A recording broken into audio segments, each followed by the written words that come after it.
Okay, hello. Welcome to Disc Review, the show where we go track by track through a different album each week. But today I have a special guest on. Say hello. Hi there. This is Keyse, and she is a wonderful artist that I discovered not too long ago. She only has a couple releases out, but I have been absolutely blown away by everything that you've done, and especially the stuff that you sent me today was incredible. So why don't you take a moment and talk about what you do? So I'm originally from North Carolina, and I started out as a dark pop artist, excuse me.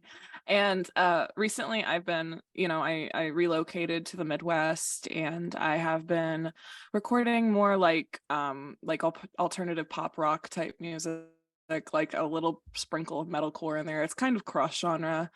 But yeah, I've been working on my first debut record and rebranded as a whole as an artist, and all of my prior discography is no longer available. So yeah, I'm just starting fresh post-pandemic and hoping for the best. Well, I think this new start is going to be really good for you because Thank you. you released your first song, Are You're You good. High Enough to Hold Me? I found you because I follow Landon Tours, the singer of The Plot and I You, figured. Yeah. and he posted about that song, and I listened to it and I was almost moved to tears because it's so beautiful. So Oh, can you talk about that song, what it means to you and how it came about? yeah. So Are You High Enough to Hold Me is a song that I wrote in a very dark period of my life. I was amidst a group of people that consisted of a former partner and former bandmates and former friends. And I don't know, I was just in the wrong group of people. And I felt like I had to be partying and, exerting myself to all these different things and emotional things as well. And, that song is about pushing my own boundaries for the sake of making other people happy and keeping the peace. And uh, luckily, I'm no longer in that spot, but that's essentially the gist of it. Yeah, I mean, like I said, it's a beautiful song, and Thank you. I was expecting more of that. And what came out next really threw me for a loop. And it's kind Yeah. of what got me very interested in your sound because your next song, Circle, is so different. It's like rock, and then it turns into a little bit of metalcore, like you said, and Mhm. great guitar work and drums. And I just thought that it was so good, but also so like out of left field. So what made you decide to go that direction? Well, okay, when we did High Enough, that was the first song I had recorded with Landon, and I kind of just took him the bare bones of the song, and I was like, do what you want.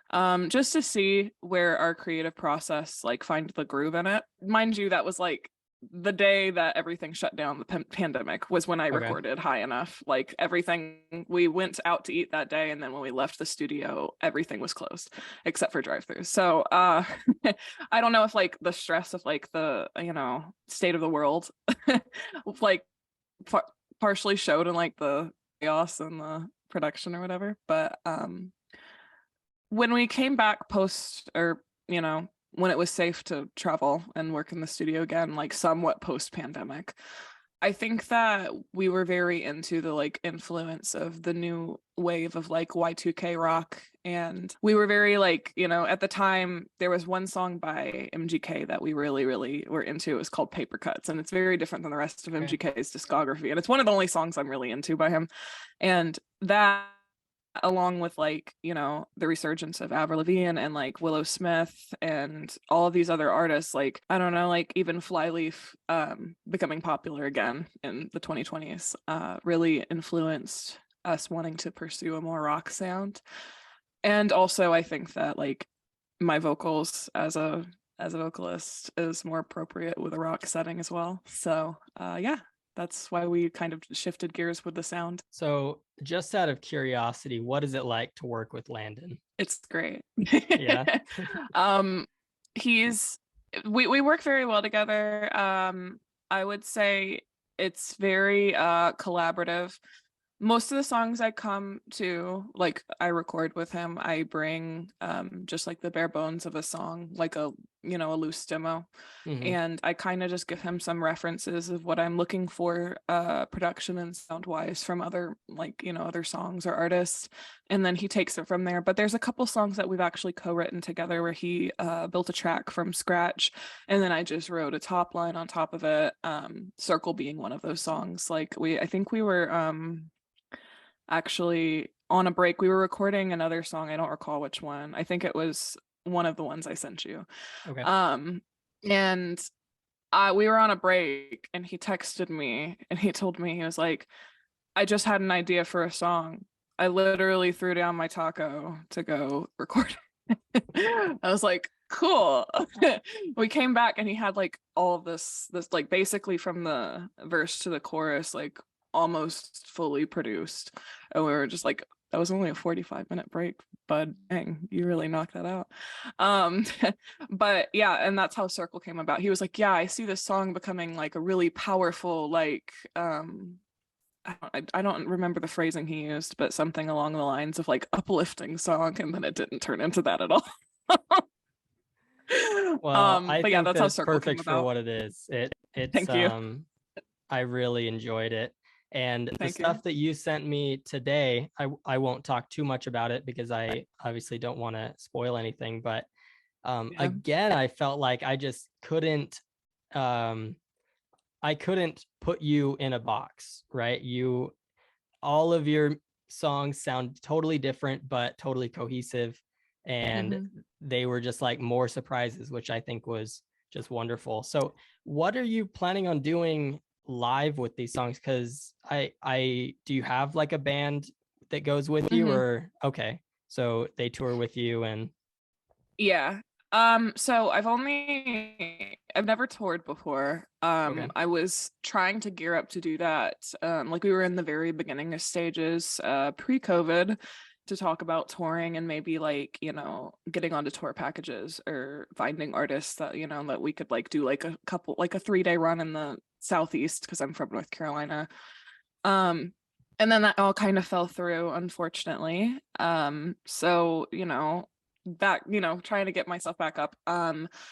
I have a band. It consists of my fiance and of obviously myself and my drummer.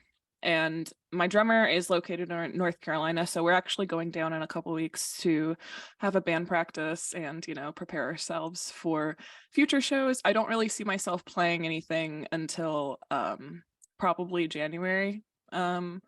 Just so I can have the rest of the year. In my day job, I'm working retail.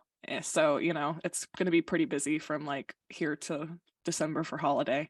So, yeah, we're going to play shows. We're working on I think we just finished or are very close to finishing our live rig. So now we're focusing on having a pretty cool light show. Well, when I say we, I mean my fiance, because that's like I just write the songs, he handles everything else. But Okay.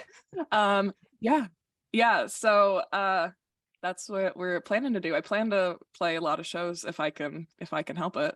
So your fiance is also into music. I'm assuming he plays guitar. Is that what he does for your Mhm. band? So how did Yeah, he you guys plays meet through guitar music? and bass. Yes, we did. He is the vocalist of a band that's currently on hiatus called the Sherman Neckties, and they're like very like an alternative rock band. They're very influenced by Green Day and My Chemical Romance. They have been on hiatus since COVID essentially, and then we moved here, and the drummer of his band is the drummer of my band, and the other members are also like, doing their own things. So I don't really know what the future is for Neckties, but yeah, we met through, I think, my former drummer, actually. That's so fun that Yeah. you guys get to do that together. Yeah, no, it's definitely very fulfilling and special for sure. Like I know it's very hard to navigate like a relationship and being a musician or like a partner in musicians, but it's worked very well for us, luckily. What would you say are some influences in your music then? I have a lot. I would say I think it goes without saying that I am a substantially big the Plot and You fan. Hence, why I work with Landon. But outside of that, like I grew up listening to bands like Flyleaf, and like Flyleaf was one of my biggest inspirations. Um Obviously, I think vocally Evanescence is like pretty spot on as well. Like I grew up Yeah, listening you to sound so much Evanescence. like her. Also, thanks. I get that a lot. I mean, it doesn't help that I also was like I formerly used to sing opera as well. So that, kind of like goes in hand considering that Amy Lee was also into like classical, I believe. But I'm really into them. I'm also like current inspirations. I'm really into Crosses, like, the Deftones, dark pop project. Hmm. I'm also really into Sleep Token. They're my favorite band at the moment. Yeah, I love them. Um, I Me too. I went to go see them the other day and they actually canceled and I was very sad. No. Yeah, literally like a couple days ago, I went to go to their show and they didn't announce it until like, it was time for their set. So that was devastating to say the least. But um of course, I think it goes without saying, most people like Bring Me the Horizon. I'm very into their production style, and how they like are able to mesh genre.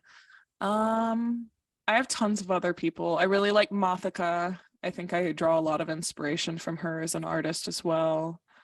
Um, and I just have like a bunch of other random stuff. Like I'm really into churches right now. I like Hmm. also like randomly decided listening to Nine Inch Nails again, and like I'm getting Okay. really into Nine Inch Nails.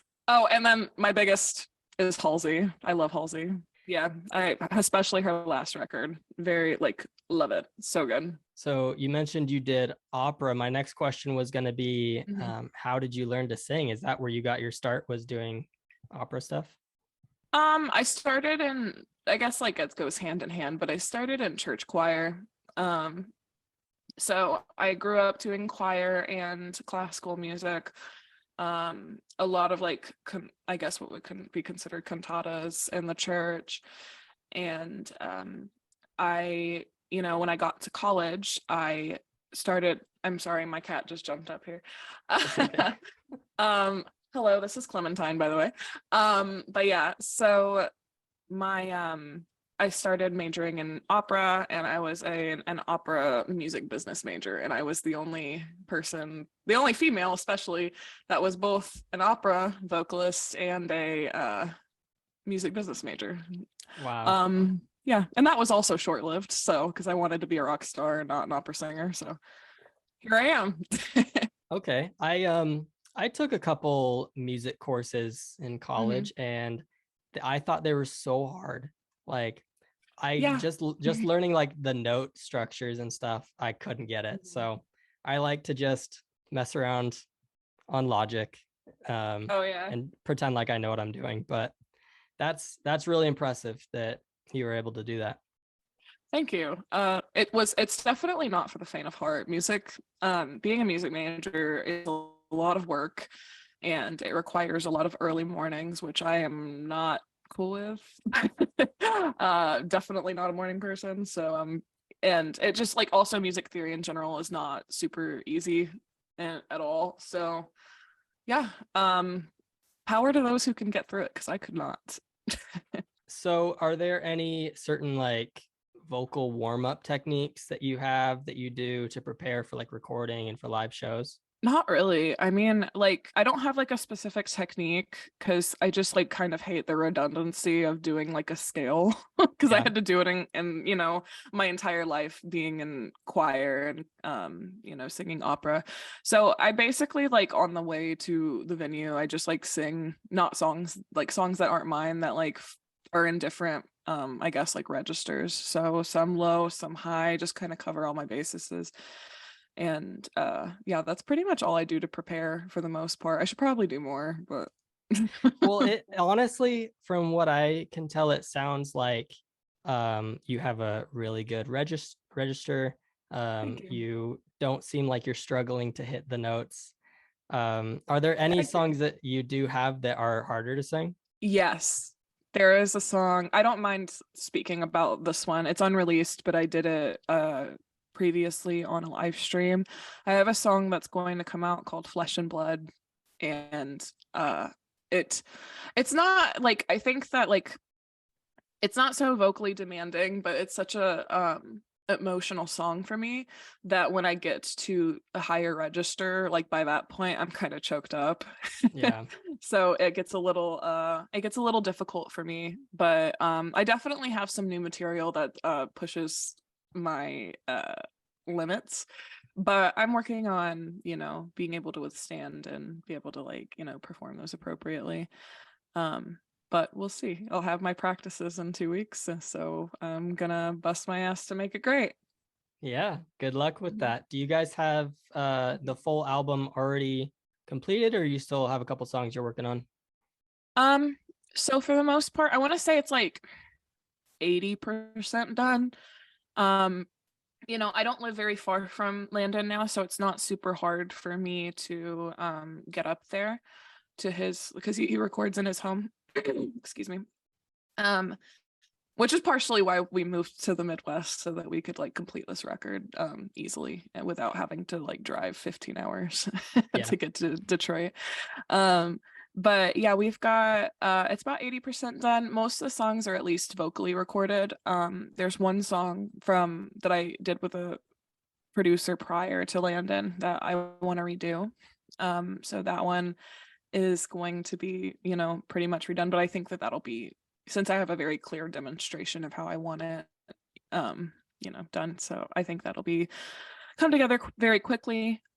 Other than that, I would say like most of the stuff that needs to be done with the record is just like additional production, a couple more samples. Like there's one, the opening track has a really, really cool sample from Girl Interrupted, Okay. which is one of my favorite movies. So we just haven't put that in.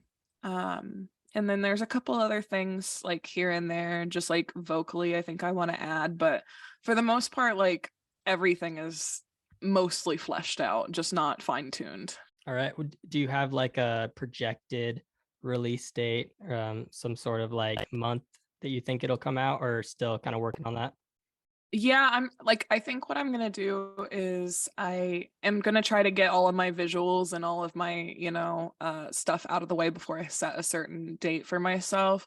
So I'm planning on going to record some visuals, like music videos and like photography and all of that, in I think January, and maybe release another song before then with just another lyric video or visualizer, so to speak. So I'm not sure, but I'm hoping by the end of summer 2023. That's my deadline, I think, that I've given myself, but we will see what my deck of cards has to deal for me. So Yeah. All right. Well, I look forward to hearing news about that.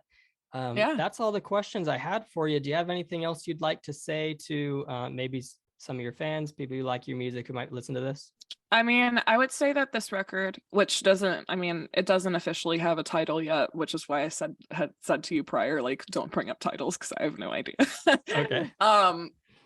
I would say that this record and this body of work in general is very, very personal to me. And it's very much like seeing into, my brain for the last 10 years and what I want to say but can't. And I'd say prepare a box of tissues and maybe a drink or something to smoke if that's how you go. And just enjoy it and feel all the things. All right. Well, thank you so much for joining me here. Yeah, thank you for having me. Yeah, it was a blast. I enjoyed getting to know you, and I look forward to hearing more from you in the future. Yeah, I can't wait for you to hear what I've got coming out. All right. Well, thank you everyone who listened to this. Please give us a follow on YouTube, Disc Review, and follow Keyse on Spotify and any other platform that you listen to music. All righty. Thanks. Bye. All right. Thank you. Bye.